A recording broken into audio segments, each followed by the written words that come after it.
बाळासाहेबांच्या तमाम शिवसैनिकांना तुमच्या ह्या अनिश गाढवेचा, बाळासाहेबांच्या कडवट शिवसैनिकाचा आणि शिवसेनेच्या प्रवक्त्याचा मानाचा जय महाराष्ट्र. जर अजूनही शिवसेना एक वादळ या आपल्या हक्काच्या माध्यमाला शिवसैनिकांनो सबस्क्राइब करायचं राहून गेलं असेल तर तुम्हा सर्व शिवसैनिकांना पुनश्च कळकळीची विनंती, आता ताबडतोब शिवसेना एक वादळ आपण सर्वांनी लाखोंच्या संख्येने सबस्क्राइब ठेवावं. महाराष्ट्रभरात शिवसेनेच्या विचारांना पोहोचवणाऱ्या या माध्यमाला, तुमच्या माझ्या लाडक्या माध्यमाला शिवसेना एक वादळला आपण सर्वांनी मोठं जरूर करावं, ही तुम्हा सर्वांना नम्र विनंती.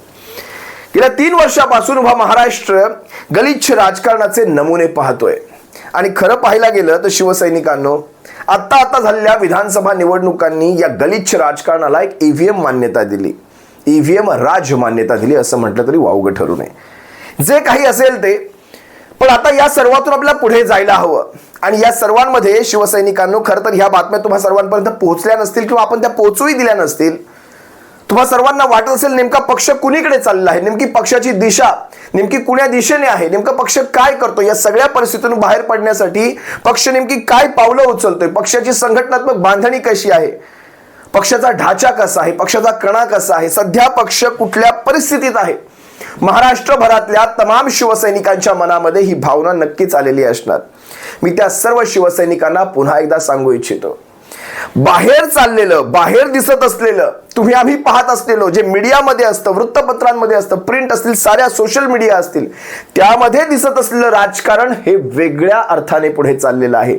आणि पक्षाच्या अंतर्गत ज्या गोष्टी घडत आहेत, पक्षाच्या अंतर्गत ज्या संघटनात्मक आपण म्हणू शकतो, संघटनात्मक बांधणी असेल, संघटनात्मक मजबूती असेल, संघटनात्मक धोरणं असतील, संघटनात्मक विचार असेल, अगदी तळागाळापर्यंत शिवसेनेच्या शाखांपर्यंत बघा, ह्या सगळ्या गोष्टी मीडियावर आपण आणत नसतो.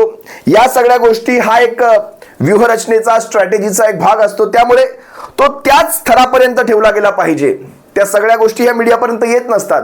पण तरी तुमच्या कुतूहलासाठी, तुमच्या मनामध्ये जे कुतूहल तयार होते की आता नेमकं पुढे काय असणार आहे, तुमच्या मनामध्ये कुतूहल म्हणा किंवा जर चांगलाच शब्द वापरायचा झाला, जो आहे असा शब्द वापरायचा झाला, तर तुमच्या मनामध्ये जी भीती आहे की नेमकं आता संघटनात्मक आपण काय बदल करत आहोत, संघटनेमध्ये काय विचार चालू आहे, संघटना आहे तशाच पद्धतीने पुढे चालली की संघटनेमध्ये काही बदल घडून त्या मार्गाने आपण पुढे जाणार आहोत, या सगळ्या प्रश्नांची उत्तर तुम्हाला आजच्या ह्या व्हिडिओतून मिळतील शिवसैनिकांनो.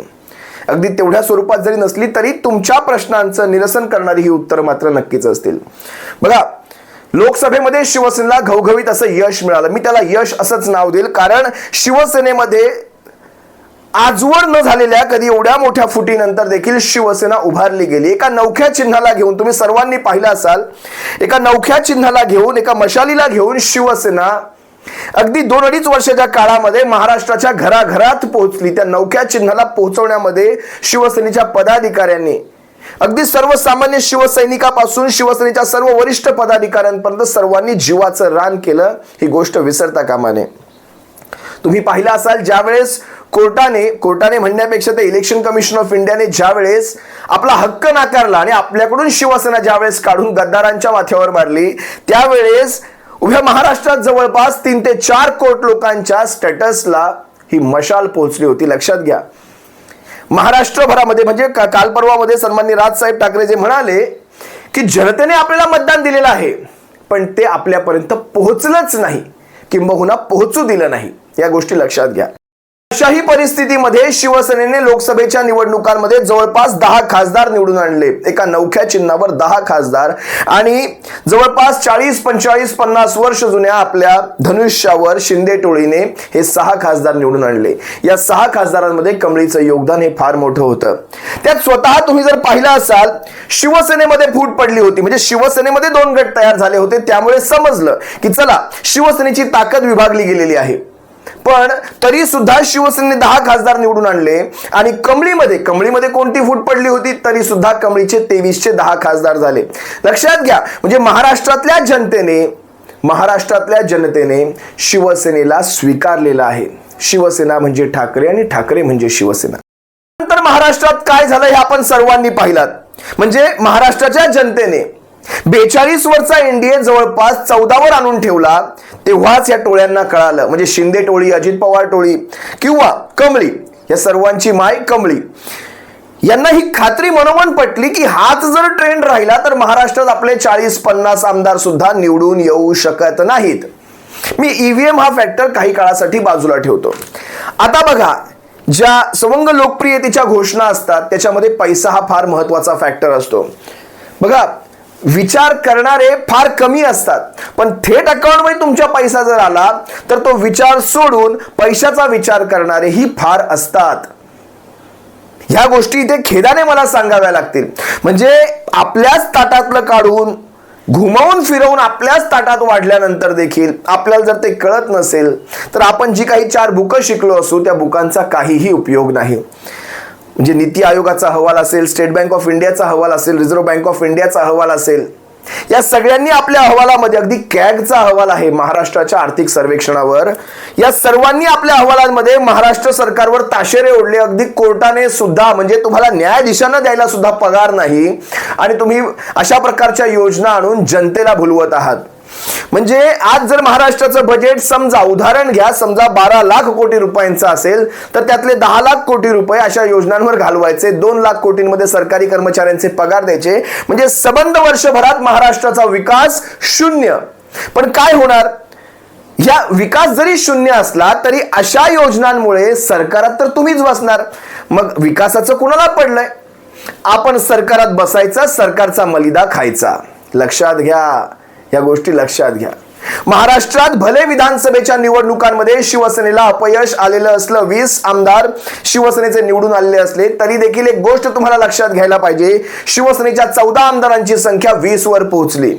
या सगळ्यांमधून आपल्याला बाहेर पडायला कुठेतरी एक वेळ लागणार आहे शिवसैनिकांनो, की असंच गेलंय आणि लगेच पक्ष घेऊन आले असं होणार नाही. कारण ही लढाई सध्याची ही मनगटी नसली तरी इथून मात्र आहे. मनगटी लढायांमध्ये शिवसेनेचा हात कोणीही धरू शकत नाही, लक्षात घ्या. पण ह्या लढाया सगळ्या इथून चालू आहेत. म्हणजे कोर्टांच्या मार्फत, कमिशन्सच्या मार्फत, आयोगांच्या मार्फत, लवादांच्या मार्फत या सगळ्या लढाया आहेत. अगदी नियमांवर बोट ठेवून कशा प्रकारे शिवसेनेच्या पक्षप्रमुखांनी राजीनामा दिल्यामुळे स्टॅटस को अनटाय करता आला नाही, त्यांना पुन्हा त्यांच्या पदावर बसवता आलं नाही, हे एक निरीक्षण नोंदवलं गेलं सुप्रीम कोर्टाने. पण त्यानंतर मात्र काय, दिलेल्या सगळ्या ताशेऱ्यांच्या केराच्या टोपलीमध्ये आम्ही तो ढीग जमा झालेला पाहिला. तुम्ही पहा ना, किती ताशेरे ओढले, पण त्या ताशेऱ्यांचं पुढे झालं काय?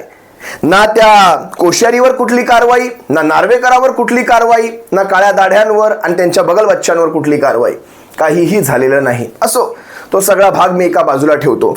पण या सगळ्याच्या पलीकडे आता तुम्हाला सांगतो, शिवसेना पक्ष म्हणून, संघटना म्हणून अगदी वेगळ्या पद्धतीने पुढे चाललेली आहे. कदाचित या बातम्या तुमच्यापर्यंत पोहोचणार नाहीत, पण संघटनात्मक जर तुम्ही पाहाल, मातोश्रीवर रोज संघटनात्मक बैठका चालू आहेत. आणि फक्त मातोश्रीवर नाही तर प्रभागांमध्ये बैठका चालू आहेत. आपल्याकडे किती पदाधिकारी आहेत, किती पदाधिकाऱ्यांनी पद सोडून शिंदे टोळीमध्ये समावेश केलेला आहे. त्या पदांवर त्याच प्रकारची, म्हणजे आता ही सोडून गेलेली माणसं सोडून द्या, तो विषय आता संपला, आपल्यासाठी तो चॅप्टर क्लोज.